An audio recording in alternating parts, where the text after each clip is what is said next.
Hi friends, good morning. আজকে আমি একটা নতুন ভিডিও নিয়ে তোমাদের সামনে এলাম। তো আমি সকাল থেকে কী করি সেগুলো নিয়ে আজকের আমার ভিডিও। সকালবেলা আমি প্রথমে একটুখানি ছাদে আজকে হাঁটাহাঁটি করলাম, কারণ ডাক্তার বলেছে আমাকে হাঁটতে। কিন্তু সকালবেলা ওই রাস্তায় বেরিয়ে হাঁটার সময় আমার থাকে না, কারণ ঘরে প্রচুর কাজ থাকে। তো হেঁটে এসেই আমি লেগে গেলাম ঘরের কাজে। ঘরটা আগে মুছে টুছে নিলাম, তারপর আমার এই দুখানা পাখি এখন আছে, এই দুটো পাখিকে একটু খাবার দিয়ে দিলাম। মানে সকালবেলা ওদের খাবারটা দিয়ে দিলে, খাবারটা দেওয়া হয় পরে না, আমার কাজের মধ্যে না করতে করতে অনেক সময় ভুলে যায় আর দেরিও হয়ে যায় ওদের খাবার দিতে। তো যাই হোক, এবার আমি চলে এসেছি রান্নাঘরে, কেননা বরের টিফিন হবে। আজকে বর নেবে হচ্ছে ডিমের কারি। তো সেই জন্য ডিমগুলোকে আগে আমি সেদ্ধ করে নেবো। আর এই যেটা আমি সেদ্ধ করছি, মেশিনটা আমি কিছুদিন হলো কিনেছি, খুব ভালো, বেশিক্ষণ সময় লাগে না, তাড়াতাড়ি সেদ্ধও হয়ে যায়।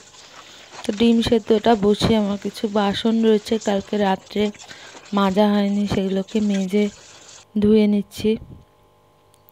আর কি বলো তো, এখন ঠান্ডা পড়ে গেছে, তো ঠান্ডার সময় রাত্রিবেলা জলটা প্রচণ্ড ঠান্ডা পড়ে, আর সেই বেসিনের জল এত ঠান্ডা হয় না, সেই ঠান্ডায় বাসন মাজাটা খুব চাপের হয়ে যায়।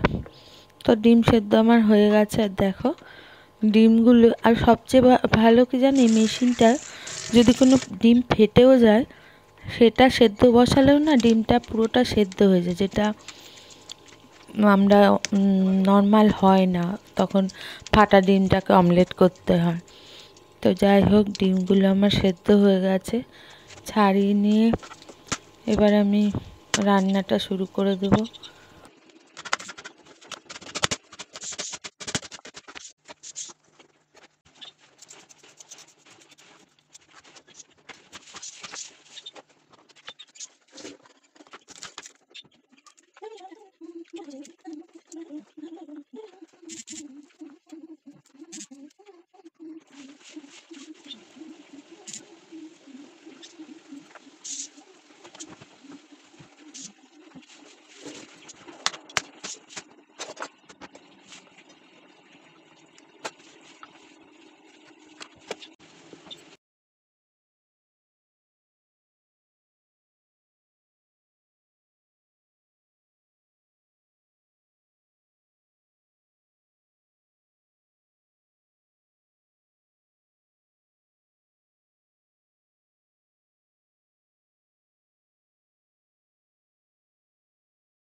তো তোমাদের সাথে গল্প করতে করতে টিফিন আমার করা হয়ে গেল।